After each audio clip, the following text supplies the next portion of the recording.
Hey you guys, it's me Michelle from Away Society, and I wanted to make a quick video on cognitive distortions. But what is it? Basically, it's like a distorted way of viewing yourself, the world, and others. This type of thinking impacts you negatively. You look at the world and observe the world and yourself through dark lenses. You're going to see me looking down at my computer because that's where my notes are, so I don't forget anything. The first type of cognitive distortion is called black and white thinking. This type of thinking, people think as something completely good or bad, like there's no gray in between. For example, Casey didn't answer a question correctly in class, so now he automatically thinks he is stupid. The second form of cognitive distortion would be filtering. This type of distortions, people ignore the good and only focus on the bad. This is usually, this type of thinking usually occurs when people have high expectations of themselves and others. So for example, let's say Sarah gets all A's on tests and one day she gets a B plus. And even though she got a B, the professor congratulated her, let her know she did a really good test and that she was one of the highest grades. Even though she did good and still has an A in her class, just because she got a B in the test, her grade didn't even lower, she thinks she is a total failure. The third type of cognitive distortion is discounting. And here the person completely ignores or like invalidates good things. So let's say, for example, Jason is in his high school soccer team, right? And he has been practicing a lot, putting in extra hours to become a good athlete when it comes to soccer. And during one soccer game, he scores a couple of points for his school's team, and instead of acknowledging all the hard work that he put into getting good at soccer, he just simply believes it was good luck.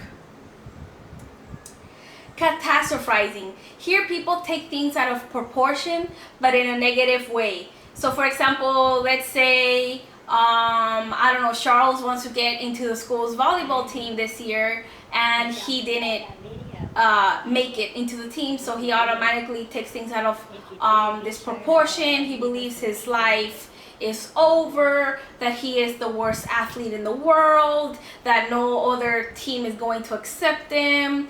It's just blowing things up and exaggerating it more than it should be.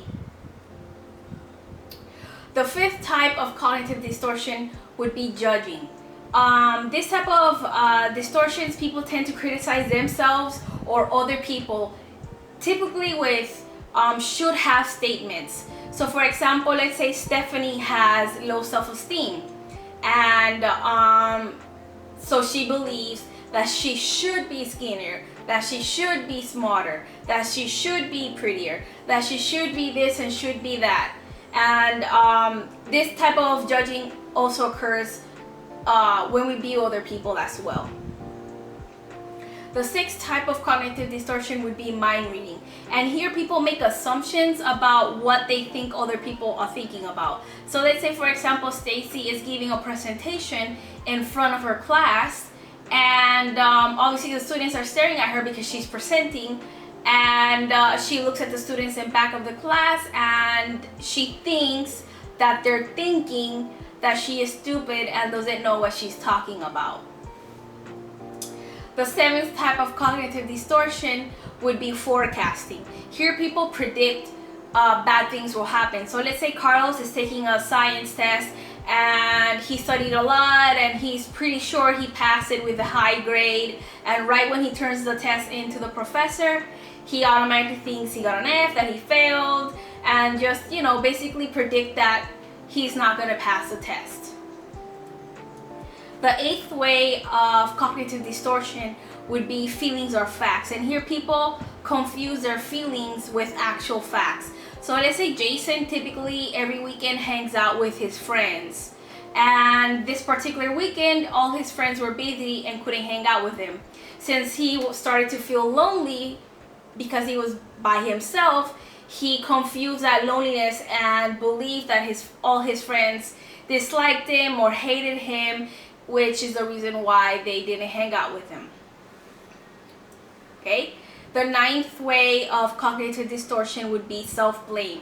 And here people hold themselves accountable for things that have nothing to do with them. So let's say, for example, Laura's parents are fighting over financial reasons. Maybe they don't have enough money to pay the bills this month, and they're so stressed they start fighting with each other. And even though the fight has nothing to do with Laura, she believes that it's because of her.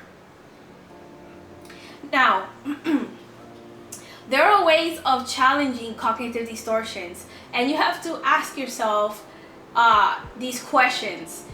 I'm going to read them because I don't have them memorized. For example, am I jumping to conclusions?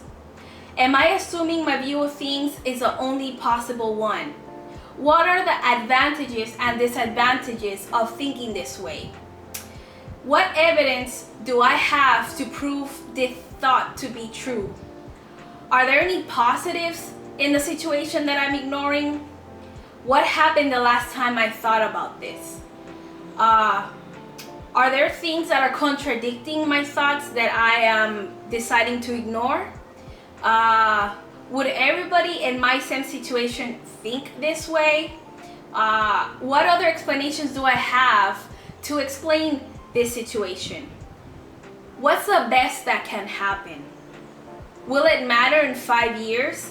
Am I confusing feelings with facts? And to me, the most important question of all, the one question that I typically just ask myself is, are these thoughts helping me in any way? The answer most of the time is no. And by asking myself that question, it gives me awareness, it gives me introspection and a moment to analyze my situation and just reflect on my negative thinking and actually do something about it.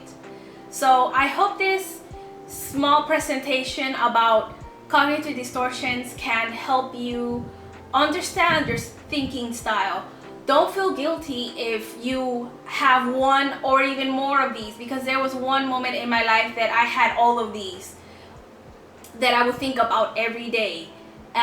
It was through awareness and challenging my thoughts with these questions that allowed me to little by little destroy these cognitive distortions, because believe it or not, these thinking distortions become a pattern, and it's something that you use a lot throughout the years. So don't feel bad when you start challenging your thoughts and start doing things to start thinking better. It will take time. It's not something that in one day, just by asking yourself these questions, you're just going to magically start thinking better. So yeah, if there are any questions or any information about cognitive distortions that you would like me to answer, leave them in the comment section below.